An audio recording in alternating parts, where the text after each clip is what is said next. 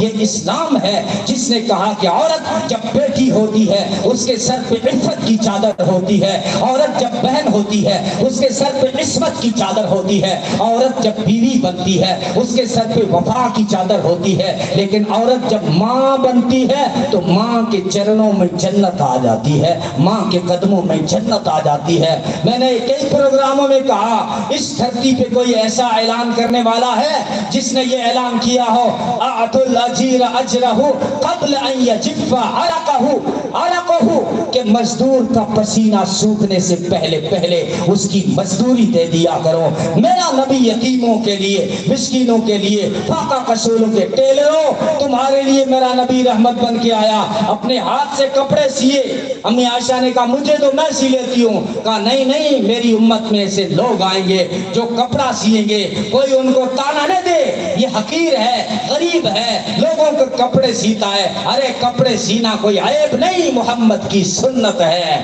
اور موچیوں تمہارے لیے میرا نبی رحمت بن کے آیا، اپنے ہاتھ سے جوتے کو سیا اور کاٹا، امی عائشہ نے ہاتھ پکڑا، ہم 11 حرم ہیں آپ کی خدمت کے لیے، آپ یہ کام نہ کریں۔ فرمایا عائشہ چھوڑ، مجھے یہ کام کرنے دے، میری امت میں ایسے لوگ آئیں گے جو جوتا سینے کا کام کریں گے، میں اپنے ہاتھ سے جوتا سی کر اس غریب کا سر اونچا کرنا چاہتا ہوں کہ جوتے سینا کوئی عیب نہیں ہے، محمد کی سنت ہے۔ ارے ساری انسانیت کے لیے اور سارے حیوانات جمادات کے لیے، سب کے لیے میرا نبی رحمت بن کے آیا۔